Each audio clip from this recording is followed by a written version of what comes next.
Vou começar a falar um pouco para vocês sobre quem foi Juscelino Kubitschek. Ele foi presidente durante os anos de 1956 a 1960 e ficou conhecido como presidente Bossa Nova devido ao carisma e o desejo empreendedor dele. Ele é mineiro, nascido em 12 de setembro de 1902, em uma família humilde, e é formado em medicina pela Universidade Federal de Belo Horizonte. Ele teve o primeiro contato com a política como chefe de gabinete e em 1934 ele se elegeu como deputado federal. Porém, devido ao Estado Novo da era Vargas, ele perdeu seu mandato em 1937. De 1940 a 1945, ele foi prefeito de Belo Horizonte, onde ele realizou obras e projetos com o Oscar Niemeyer, que no futuro seria o projetista de Brasília. Continuando na política, ele conseguiu se eleger deputado federal e participou da criação da Constituição de 1946. Já no início dos anos 50, ele é eleito governador de Minas Gerais e focou seus esforços na criação de usinas de produção elétrica e no transporte. Em 1955, ele venceu a eleição para presidente e o seu vice seria o João Goulart.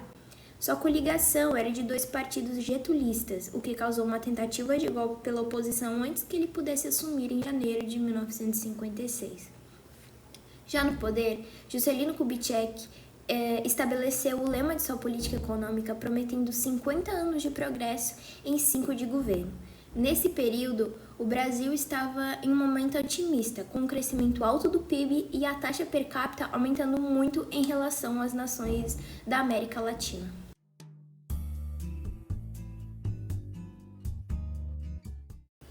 Falando um pouco agora sobre o governo do Juscelino. Nos anos dele, são lembrados como os anos dourados da história do Brasil. Essa visão vem da euforia desenvolvimentista, que incentivava o processo econômico e estimulava a industrialização do país, a construção de Brasília, como nova capital do país, a Bossa Nova e a primeira conquista brasileira na Copa do Mundo em 58 também foram motivos para que esse otimismo contagiasse a população. O plano de metas de JK é apresentado por ele durante essa campanha para a presidência e focava em 5 principais fatores: energia, transporte, indústria, educação e alimentação. Devido ao baixo preço do petróleo, o transporte ferroviário foi a opção de desenvolvimento do presidente. Então, ele construiu mais de 20 mil quilômetros de estradas que foram construídos durante os anos dele no poder. E a construção de rodovia está relacionado também ao desejo de trazer a fabricação de automóveis para dentro do Brasil. Foram instaladas fábricas como a Mercedes-Benz e a Ford. E em 57, os automóveis da Volkswagen já eram produzidos inteiramente no Brasil. Porém, para obter todo esse desenvolvimento, o JK teve que recorrer ao capital estrangeiro, fazendo com que setores como a indústria do cigarro, material elétrico, produtos químicos e farmacêuticos entrassem no país, e o que acarretou no aumento da presença dessas multinacionais. E devido ao domínio do capital ser estrangeiro na economia nacional, no final do governo JK,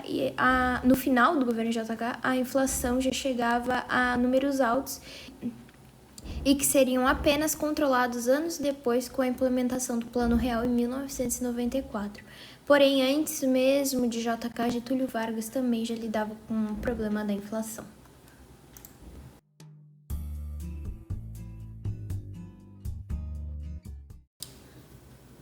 Certo. Falando um pouco agora sobre a construção de Brasília, que é o legado mais lembrado nos tempos do JK, e essa mudança da transferência da capital do Rio de Janeiro para o centro-oeste do país é devido às influências geopolíticas, pois a capital não estaria tão vulnerável em caso de guerra, a pressão popular sobre o governo seria menor e a capital iria contribuir para a ocupação do interior brasileiro.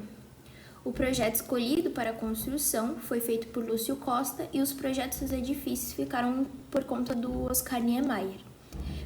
Durante a construção da capital, estima-se que 60 mil operários trabalhavam na construção, principalmente trabalhadores vindos da região nordeste do país.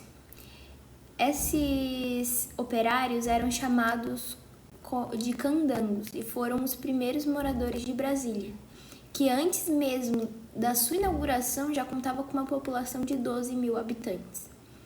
Os fundos destinados para a construção de Brasília já haviam terminado 6 meses antes do fim das obras.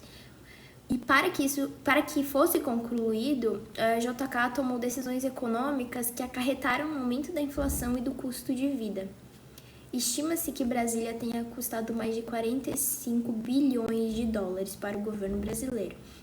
E os trabalhadores também sofriam muito com a pressão das longas jornadas e punições, como cortes de águas para apressar as obras. Com a falta de equipamento de proteção também, estima-se que mais de 3 mil operários tenham falecido durante a execução da construção de Brasília.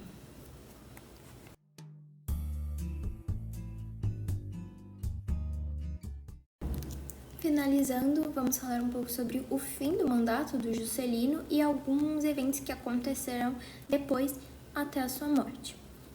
No fim do governo, o Juscelino já lidava com as crescentes dificuldades econômicas. A inflação alta e o aumento do custo de vida causaram greves nas principais cidades do país.